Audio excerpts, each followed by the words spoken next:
Hindi, magkalapati ka na lang kasi mas may thrill lang kalapate dahil maganda yung karera, mas marami kang magiging kaibigan, mas marami kang magiging kakilala.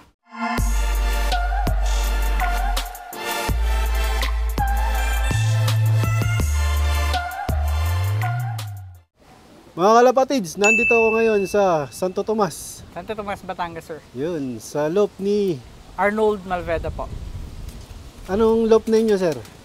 Arnold Malveda naman. Top Mud loop. Top Mud. So, ang ganda ng pwesto niya dito, mga kalapatids. Papakita ko sa inyo. Ayan. Ayan, o. Ang sarap dito, parang ano, nasa Tagaytay.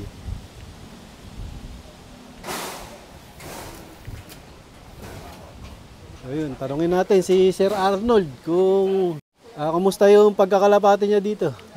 Ayos naman, sir.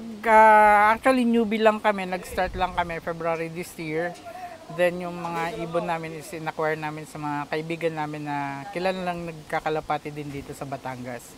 Sila Sir Tristan, si Sir Mario Bradlow, Ferdy, kay Sir Val Maliksi, saka kay Caprens. Meron din kami na ibon na nakuha kay Caprens. Sino nag-engganyo sa inyo na mag-alaga ng kalapati? Actually, yung pinsan ko, si Kuya Almar, ang hilig ko talaga is, kahit nung nasa ibang bansa pa kami, ang hilig ko talaga is aso at pusa. Then, nung umuwi kami, nag-add ako ng isa. Sabi niya, oh, ibon na lang pala yung kulang. Ang una namin plano talaga is lovebirds. Sabi niya, hindi, magkalapati ka na lang kasi mas may thrill lang kalapate dahil maganda yung karera, mas marami kang magiging kaibigan, mas marami kang magiging kakilala. Kaya ayun, since February hanggang ngayon, yan, yung loft namin, tapos marami na rin kaming nag-iibon. Bale, yung first official race na sasalihan namin is yung south ng Ulfa. Ito yung loop nila, mga kalapatids. Papakita ko sa inyo. Sa idea ng loop, sinong nag-design nito, sir? YouTube lang, tapos brainstorming niya, mga halimbawa, pa-advise nilang mga pinsan ko, ng mga kakilala namin, hanggang sa nabuo, tapos unti-unti namin pinagawa. Actually, yung pa na ito, yung mga scaffolding nung nagpapagawa kami ng bahay, hindi ko naman siya nagagamit na, so pinabuo ko siyang loft. Scaffolding, kaya pala di-adjust. Ina-adjust namin. Ang linis, mga kalapatids.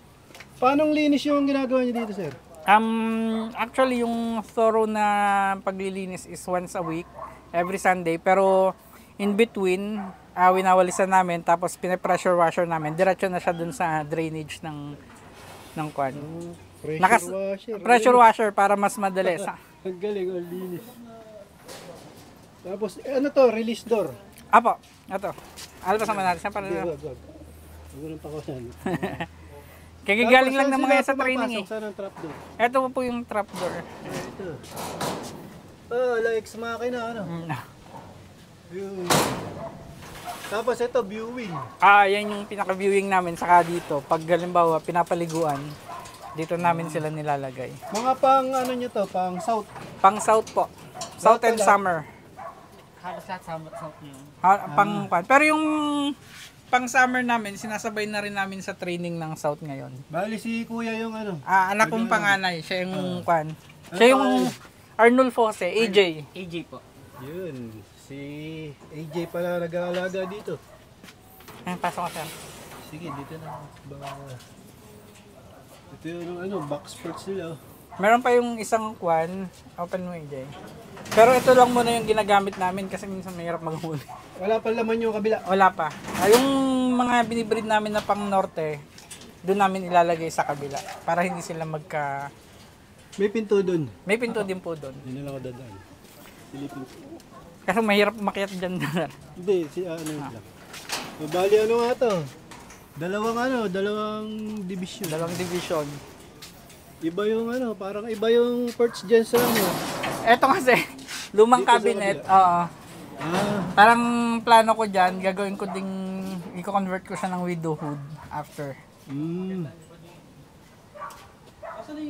Pwede. Pagka yung mga last lap na, yung mga matitira na, pwede nyo.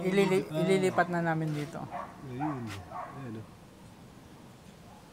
Doon sa mga newbie na ito, binibigyan kayo ng idea ng Loft Design. More on YouTube, tapos nanonood lang din kami dun sa mga ibang nagva-vlog. Tapos pag sa tingin ko maganda, kinukuha namin, ina-adapt namin. Paano yung ano, yung sistema niyo dito? Actually, yung sistema na sinusunod namin is yung ina-advise ni Sir Tristan sa ni Sir Mario. Protolite lang saka probiotics. Binibigay niya dito? Binagbibigay din kami ng probiotics. Tuwing anong araw? Tuwing Wednesday. Yung protolite pagkakarating ng kwan. Tuwing umaga. Tapos sa hapon, plain water. Ilang beses kayo nagpaparonda dito? Umaga at hapon. Usually, pagkagising ko, bago kami pumunta sa kabilang bahay, inaalpasan ko na sila. Tapos lumilipad umaga. lang. Umaga. Pagbalik sa hapon, naalpasan din namin. Ayun. Kasi hindi naman kami nagkakaproblema ng overfly or nadadagat. Kasi medyo malayo yung loft ng pinsan ko, nandun lang. Tapos dito naman, halos kakilala namin. Ito ang ganda nga ng viewing. Oo. Paano diskarte niyo dyan sa viewing? Bali, nabubuksan to sir yung... dati kasi, nung wala pa tong viewing, trapdoor lahat yan. So, pinaputol ko. Tapos, siyakit ako sa akin. Alin ba dito? Ayan sir. Pwede mo siyang buksan from loob. Lalabas siya dito. Tapos pag binuksan mo yan, buksan mo AJ. Ayun. So parang after viewing, training na rin ng trapping. Kasi makakapasok na rin siya doon. Gaano katagal sila dyan bago mo pakawalan? Minsan 2 weeks lang nag-alpas na kami. 2 weeks, tapos sabi nung pinsan ko nga, sige, kaya mo na lang siyang lakad-lakad dito kasi hindi naman lumilipad ng malayo. 2 weeks? 2 weeks nung pagka hango dun sa cage. Bago kayo maghiwalay dun sa breeder, ilang buwan yung kalapati? Pag kumpleto na yung ilang days na 30 days po. After 30 days. Ito si Kuya yung nag-aalaga. Kasi siya yung mas mahilig dati. Nung nasa Qatar kami, nung nasa ibang bansa kami, nag-alaga na siya dun sa bahay ng father ko. Sa Qatar, nung kalapate? Hindi, nung nasa Qatar kasi kami, dun sila nagstay sa bahay ng father ko, dun sa kabilang bahay. Pinatanggal ko lang kasi nung medyo malilit, umakit sa bubong, delikado. So ngayon, sabi ko, since dito, pwede nang tambayan, pinagpagawa ko ng mas maayos na loft. Saka, yun kasi ako, pag nag-alaga ako ng kahit aso, pusa, talagang binibigyan namin yung as much as possible yung best na mabibigay namin.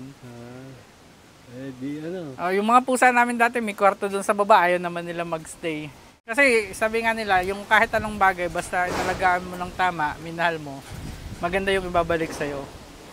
Kasi yung mga aso't pusa namin, lucky charm namin yan eh. Nakita ko nga, magaganda yung mga pusa nila. Tapos dito yung kanilang stock loft na nalipad. Stock loft. Kaya lang mga kalapatids, tumaob. Tumaob kanina lang. Ilang breeder nila yung nakawala. Sana may bumalik pa. Ayun, ito yung naabutan namin. Pumasok, akala namin na wala na ng tuluyan. Ayun, nandito iba. So dito naman kami sa kanyang breeder. Mga kalapatids.